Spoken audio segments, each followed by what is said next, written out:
idea of what I talk about at TEDx. But about a week ago, I broke up with my boyfriend, and I thought, why not talk about relationships? So I know that they can be boring, but hopefully it's something that everybody in here can relate to. It's completely true when they say that women are from Venus, men are from Mars. We are just so different. Not only is our human anatomy different, which I hope you've all gathered by now, but our expression, our feelings, our words and our actions are on two ends of the spectrum. And that means that sometimes we work well together and sometimes we really don't. So, let's start at the very beginning. Not with the X and Y chromosomes, but at that beautiful moment when you spot that fine specimen. And the point is that now you're completely and utterly compelled.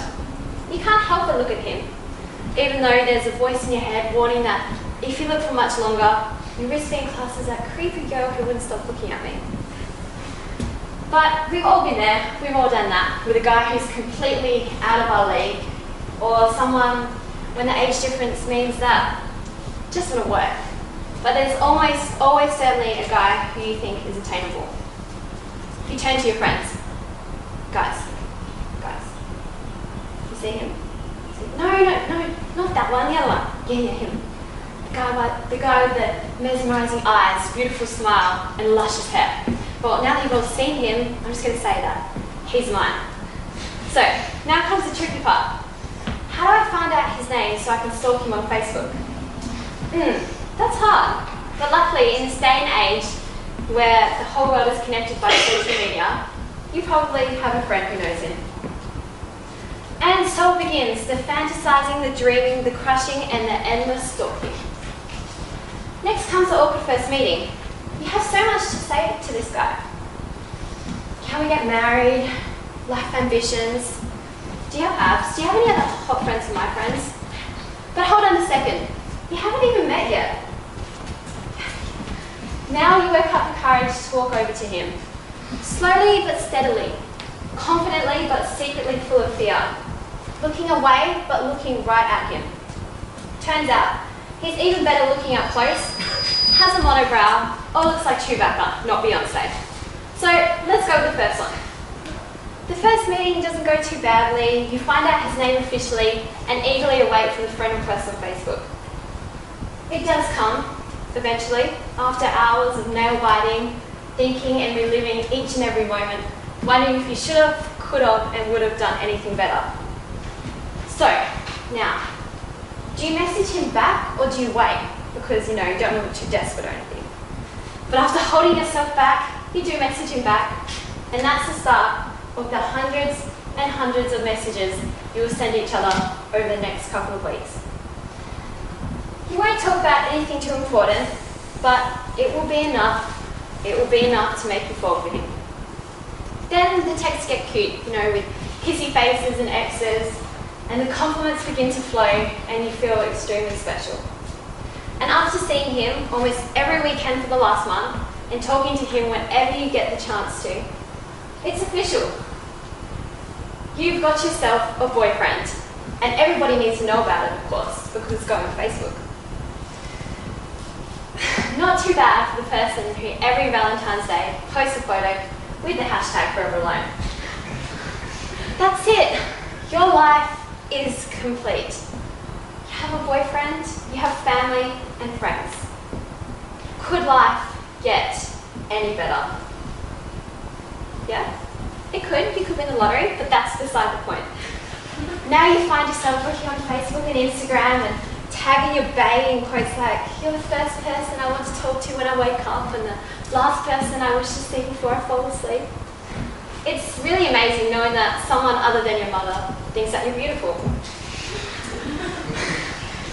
And the list goes on, you go on double dates and do all this cute stuff that couples do, and it's all good, it's going strong and you're really enjoying yourself. And you can see it lasting for a while. But after a couple of months, the novelty wears off. As much as you wanted this daydream to last, you know that it really can't. We don't like to think about it, but you're either going to marry this person or break up at one point. So the end is always in the future. Either you aren't really cutting it for him anymore, or being in a relationship isn't really all it turned out to be. He doesn't message you as often, and when he does, he doesn't use as many X's. He doesn't want to hold your hand, he doesn't really have any time to talk to you, but when you do talk to him, he's not really listening. And overall, he's not putting in as much effort as you are. And that brings us to the hardest, most gut-wrenching, soul-destroying moment of any relationship. Realizing that the person you'd do anything for wouldn't really do the same for you, and that they don't really like you anymore. And then that brings us to denial. You make excuses for him, or tell yourself that he's busy when really he's not. You begin to hang on any hope that's left and reassure yourself that everything will be okay, when you know deep down that it really won't. You just really struggle to let go of someone who makes you feel so special. The weeks leading up to a breakup are hard, to say the least. Your friends say, no, I'll forget about him, just end it, it'll be fine, it's too much work. But you really can't. It's as much as people tell you just to end it, you can't do it. And once you start to think about everything, like the way he's acting, the way he doesn't message you, and it begins to make sense, you know. You connect the pieces and you realise that he's not really into you that much anymore, but you just can't end it. And then it hits you, like a pile of bricks tumbling down on your world. He says, it's just not working out. I think we need some space. I think we need to see other people. It's really not you, it's definitely me. Or as my boyfriend put it, I've just lost interest in you. Harsh, that's pretty harsh, yeah, that's pretty harsh. But I needed to hear it so I could get over him quicker. Even though I'd been so happy when I was with him, I'd also felt really sad at the same time, so I put myself through a lot of pain. So once the hardest part happens, which is the breakup, your parents and friends tell you again, you know, just don't think about it. But it really isn't that simple. There's always something that reminds us of the person. So it could be like a song or an object, or as Leah said, a smell. Strange, but yeah. There's always something that triggers a memory so sweet that you really hurt. But the thing that really does scare me the most about the end of a relationship, especially when you didn't willingly end it, is just not seeing the person again. It's cliche, but you do become like strangers. I mean, the other person doesn't want to talk to you or see you, they avoid you, they ignore you, and that's really heartbreaking. So, can life get any worse? Yeah, it could.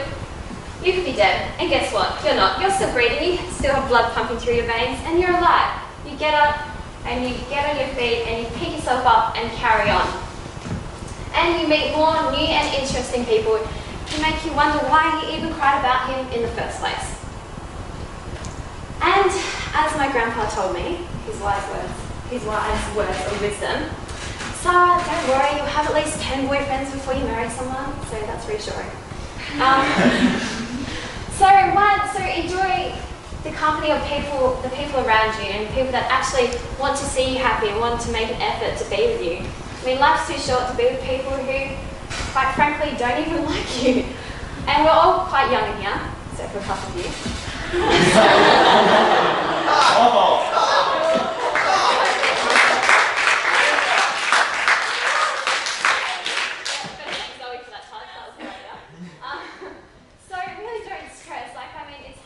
Boyfriend or girlfriend breaks up with you, but think about it, you really couldn't see yourself marrying that person, so it was always going to happen.